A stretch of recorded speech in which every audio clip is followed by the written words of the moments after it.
Welcome to AP అఖిలపక్ష news. ముందుగా bulletin లో హెడ్లైన్స్.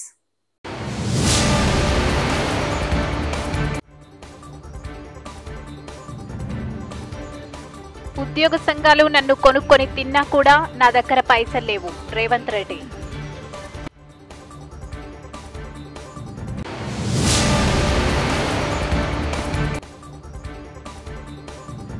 ప్రధానమంత్రి నరేంద్ర మోడీ చిత్రపటానికి పాలాభిషేకం.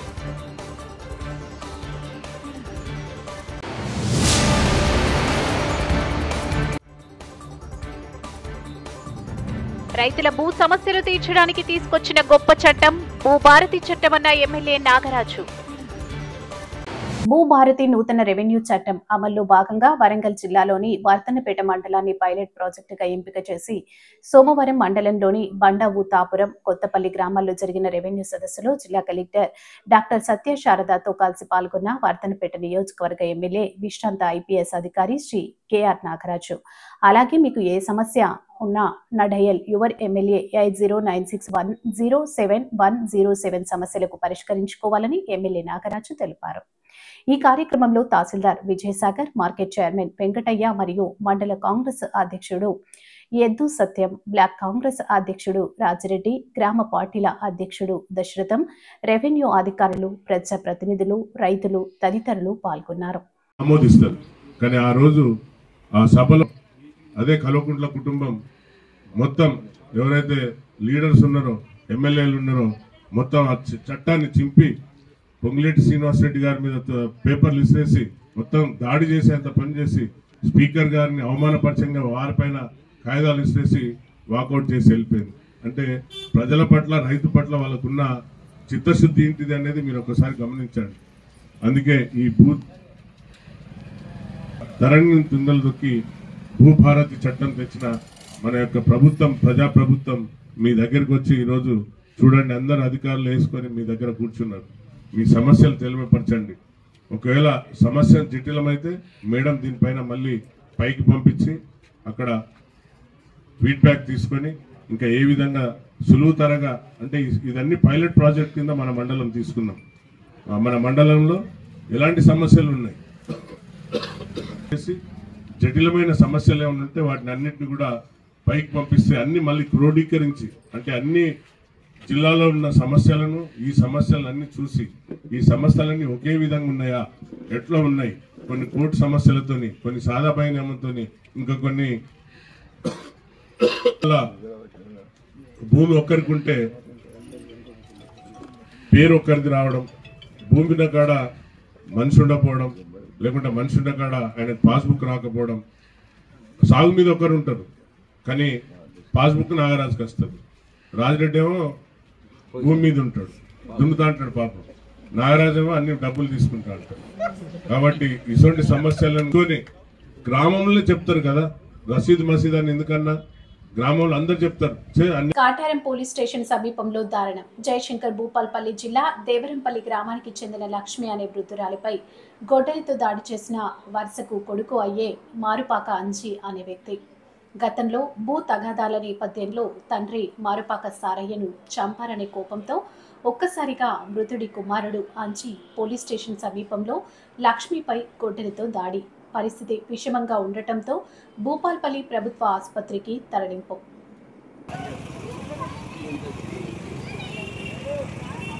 దొంగ పుష్కతం అవుటే అది నరికి మొన్న దేవరంపల్లి నరకోలే అదే. విద్యార్థులకు శారీరక, మానసిక ఉల్లాసం పెంపొందించడానికి ఈ వేసవి శిక్షణ శిబిరాలు ఏర్పాటు చేశారని బాలికల ఉన్నత పాఠశాల మరియు బాలుర ఉన్నత పాఠశాలలో వేసవి శిక్షణ తరగతులు ప్రారంభించామని ప్రధానోపాధ్యాయురాలు పేర్కొన్నారు.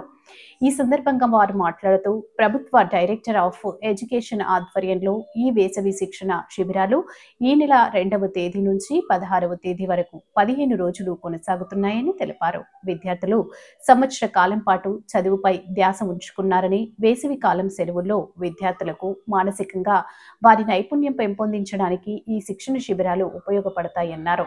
ఈ శిక్షణ శిబిరంలో విద్యార్థులకు డ్రాయింగ్, డాన్స్, స్పోకెన్ ఇంగ్లీష్, జ్ఞాపక శక్తి కోసం, శారీరకంగా దృఢంగా ఉండటం కోసం యోగా వంటి శిక్షణ తరగతులు నిర్వహిస్తున్నామని తెలిపారు. ఈ శిక్షణ శిబిరం విద్యార్థులు ఈ అవకాశాన్ని సద్వినియోగం చేసుకోవాలని కోరారు.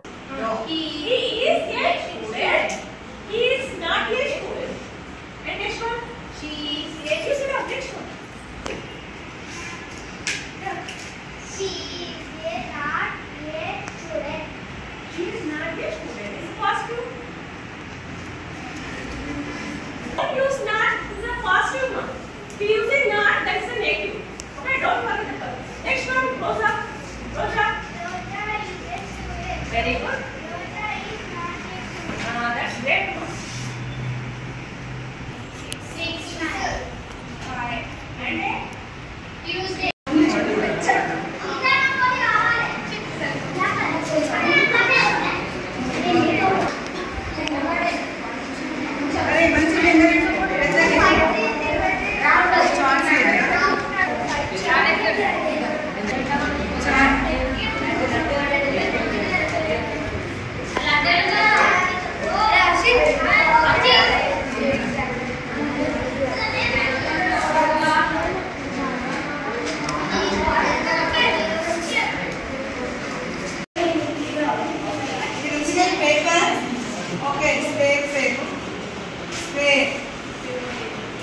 Okay, children, listen to me. Yes. Okay. Next here. Fold చేయాలి. ఇలా ఫోల్డ్ చేసిన తర్వాత ఇక్కడ స్కెచ్ తో మనం ఇలా యూ షేప్ తో గీయండి. యూ షేప్ తో గీసిన తర్వాత సీజర్ తో ఇలా చేసినప్పుడు మనకి హనుమకొండ జిల్లాలో పలు రెస్టారెంట్లలో తెలంగాణ రాష్ట్ర ఫుడ్ సేఫ్టీ టాస్క్ ఫోర్స్ బృందం ఆకస్మిక దాడులు చేపట్టింది. తెలంగాణ రాష్ట్ర food safety commissioner R V Karnan ఆదేశాల ప్రకారం తెలంగాణ రాష్ట్ర food safety task force team head zonal assistant food controller V Jyothirmaya ఆధ్వర్యంలో task force food inspectors Rohith Reddy, Swathi, శ్రీశిఖలతో కూడిన బృందం హన్మకొండ పట్టణంలో గల food on fire landmark రెస్టారెంట్లో ఆకస్మికంగా తనిఖీలు నిర్వహించారు.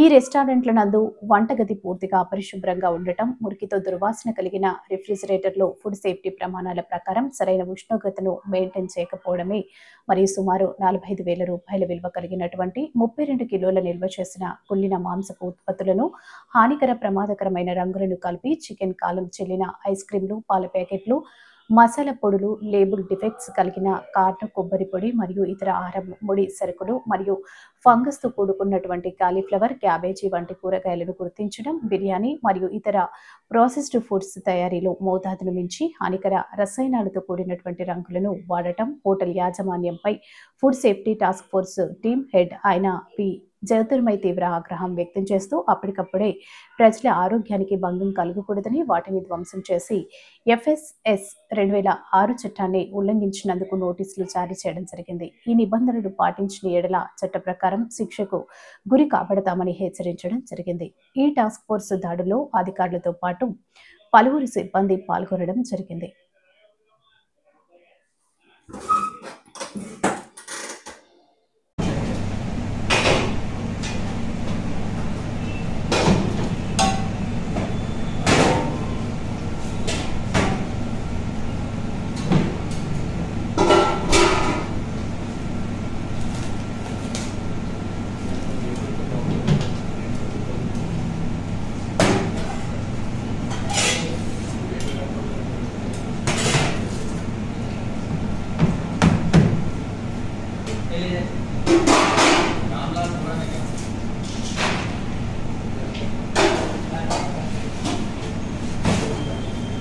వరంగల్ జిల్లా గీసుకొండ మండలంలోని జాతీయ ఆదర్శ గ్రామమైన గంగదేవిపల్లి గ్రామానికి చెందిన నీలం ఏడుకొండలు, నీలం రాంబాబు ఇద్దరు అన్నదమ్ములు కలిసి నూతనంగా చాయ్ బస్టర్ అనే పేరుతో ఏర్పాటు చేశారు. దీనికి ముఖ్య అతిథులుగా తన మనవరాలతో రిబ్బన్ కట్ చేపించి షాప్ ని ప్రారంభించారు. ఈ కార్యక్రమంలో గ్రామస్తులు పాల్గొన్నారు.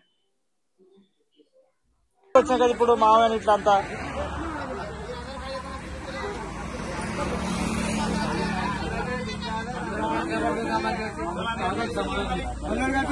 సార్ రండి మళ్ళీ తిరుగుతారు ఏంది ఇగో ఇగో ఇంకోటి కట్టు.